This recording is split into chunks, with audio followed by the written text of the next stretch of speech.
Hey YouTubers, just a little vlog to catch you up on what's been going on. As I hinted around about in some prior videos, I did make a kind of short trip. It was like 4 or 5 days over the long Labor Day weekend, and went out to Kentucky, which is where I grew up, in central Kentucky.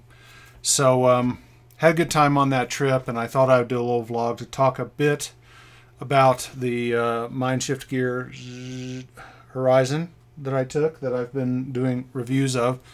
Talk about that a bit, talk about the photos I took, show some of those photos, and what else in my list? Mostly that. Also, I'm looking at other backpacks. I've kind of gotten into this backpack mode, even though I'm not really a serious hiker or any of that. I just am curious how a backpack can be made to work really well for photo purposes. So I'll get into that a little bit too.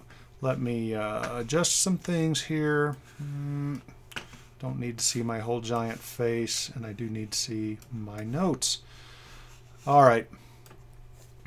First off, as I said, I took the Mindshift Gear Horizon 180. I've done a couple other videos about that, and it acquitted itself really well. It was a great way to carry gobs of gear through the airports. You know, I packed it, for me, what I consider to be pretty heavy. I carried a lot more gear in that than I would ever put over my shoulder. I've carried my Domke F2 through the airports with maybe about 14 or 15 pounds of gear, maybe a little less. It was not fun. And so I was looking for every opportunity to set it down, whereas with a backpack on, and the Horizon fit me pretty well as far as I can tell. Not so much of an issue, but I was carrying quite a bit more weight. If you watch my prior video, I kind of talked about what I was looking at packing, and I think that came out to 22, 23 pounds, and I just felt like that was too much, especially given that I was going to be probably adding water to the mix and snacks and so forth at the airport. So I did try to cut down on the amount of gear I was carrying, and I kind of touched on that in that video as well. So what I did is I carried a rented Zeiss 24-70. I got that from lensrentals.com. No, they're not paying me to say that. It's just a good site. They've been good to me in terms of their service. They make it really easy to rent and return stuff. So I think that cost close to $100, and I feel like that lens did really good. I've heard or read kind of negative things about it, but I thought it performed really well. I'm going to throw up some photos here, and you can be the judge. This may not be the best place to look at them, but down in the description, I'll put a link to my Flickr account, and then you can go over there and see what they look like. So I took the 24-70, which is not a super heavy lens, and I only took the Zeiss 55 1.8 in addition to that, and I took that purely for low light situations, and it did come in handy taking photos of some of my college buddies at a bar. I did not take any short primes, so that Leica 24mm that I showed, that's a very heavy lens. I didn't take that, so that saved me a little bit of weight. Taking a zoom lens saved me a little bit of weight, as I mentioned.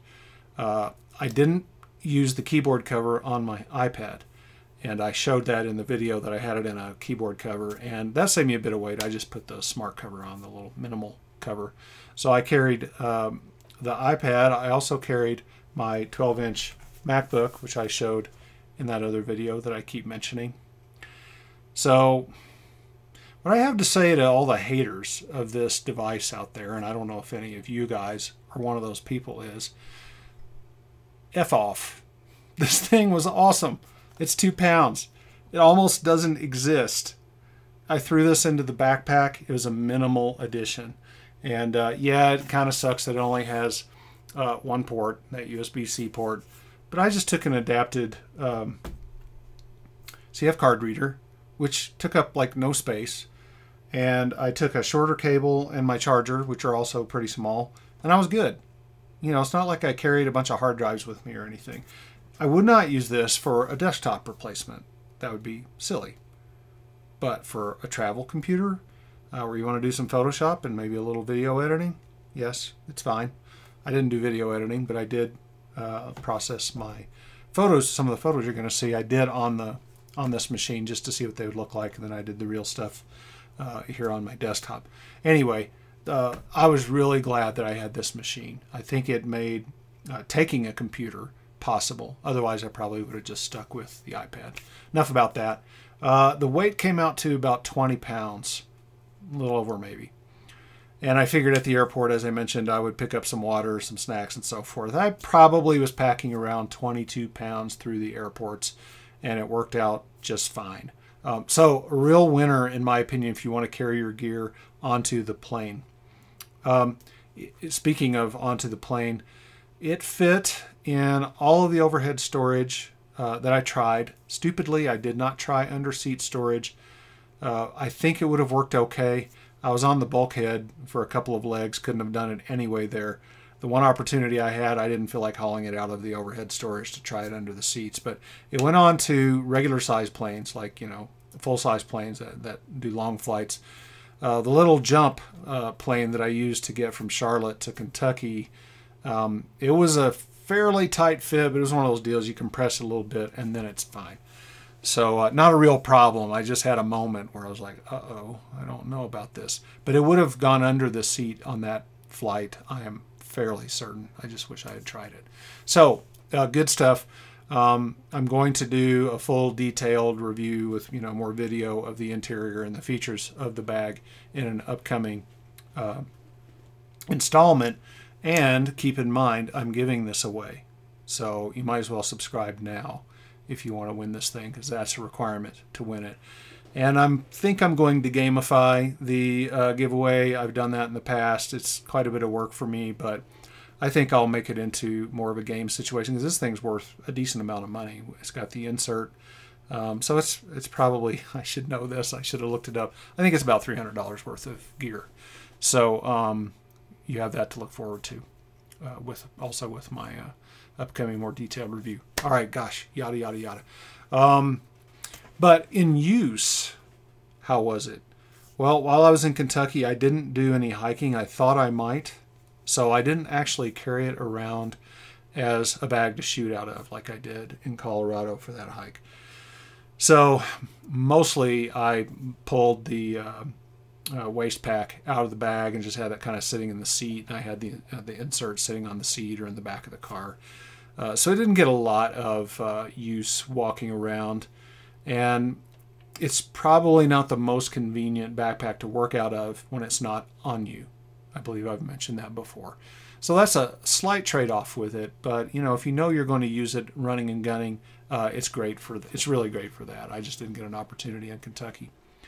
Photos. All right, so I did get out and take photos, even though it was a whirlwind tour of Kentucky.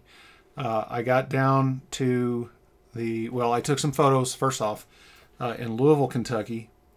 2, 3, 4, 5 street shot type things, or urban landscape type stuff. I hope those turn out well. I've taken my negatives in to be developed. I'm sorry. I'm not doing it myself. It's black and white. It's Rolly Retro 80. I should have done it. I just didn't feel like developing the negatives, so I took them in to my favorite camera store. They're going to do it. And that's Inglewood Camera here in Denver.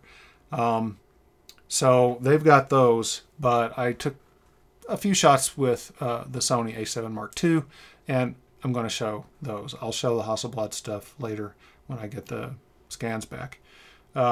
So what am I going to tell you now? Where am I in my notes? Okay, so probably some of my best shots were one day I kind of woke up earlier. I had kind of planned this, and I had my fingers crossed that it would work out. At my friend's house, I woke up a bit early, peeked outside, and saw that it was foggy out. And that meant I needed to head straight down to the Kentucky River, which is a pretty short drive from where I was staying. And I got a number of decent shots. I went up to Ford, Kentucky, which is a little town that's basically just has a power plant in it now. But it's a pretty atmospheric little town, and it has a railroad track running through it. So I took a few shots on the tracks in the fog.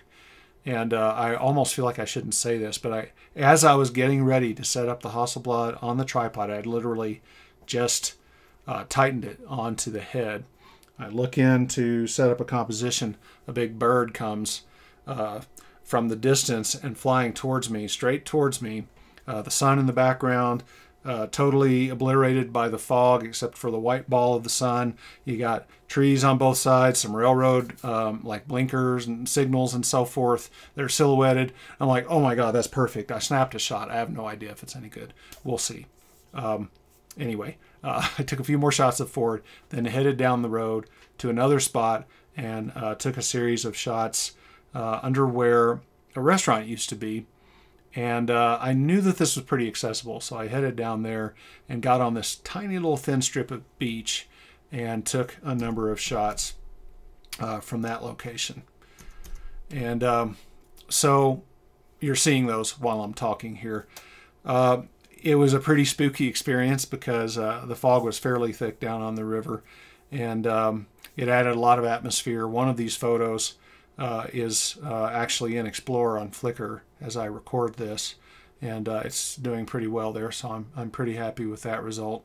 I also took a number of shots on the outskirts of my hometown, Winchester. I was really just in one location, and I'll go through those here. It was kind of a decrepit old, it used to be a flower shop, and now it's a decrepit flower shop. Kind of some interesting, I guess you'd call it rural decay or semi-urban decay shots. So moving on, I'm kind of getting more interested in the backpack thing. So I've actually ordered from eBay. I won an auction on eBay. I've got an f-stop gear Satori EXP. That's the giant expedition model backpack on the way. Pretty good savings. It's probably going to be too big for what I'm using, but I just wanted to get one and see what it's like. And I'm going to obviously need to get an insert for it, and I'll be doing a review of that stuff. I'm not even going to contact them and try to get a copy of this stuff. F-stop gear seems to have a supply chain problem. You go to their site, you get excited about the stuff, and then you click on the details of the bag. You say, oh, I want to order that. It looks really good. Oh, out of stock. So, and that's like seemingly most of the bags, or most of the interesting bags. So that's a little disappointing. And then they have inserts for those bags, which is where you put your gear. And again, they don't seem to have all of the inserts that they make or that they offer. They don't have all those in stock. So they're kind of a frustrating company in that sense. If you read around the web about f-stop gear, everybody loves them. A lot of people complain about not being able to get an f-stop bag. So you go out to eBay, you're going to pay like close to retail for a lot of f-stop gear equipment. Anyway, I have that coming in. I need to get an insert for it, and I'm toying with getting one of the smaller bags, and I can do a comparison and then sell off the one that I don't keep. That might be all of them. I don't know. So anyway, there you have it. I kind of rambled on a bit, but you know, that's how I do. I will keep you up to date. As I said, look for the more detailed Horizon backpack review. And I mentioned this computer. I've basically sort of redone all my IT here at the house. I've got this computer. I've got a new desktop. If folks are interested in hearing or seeing my desktop setup as it stands now, I'd be happy to do a video about it, but I don't want to bother with it if people will hate on it. So let me know. Leave a comment if you're interested, and I could turn the camera around and show you what I've got set up here. It's kind of a nice setup now. So anyway, I guess I'm done. Thanks for watching, and I'll catch you later.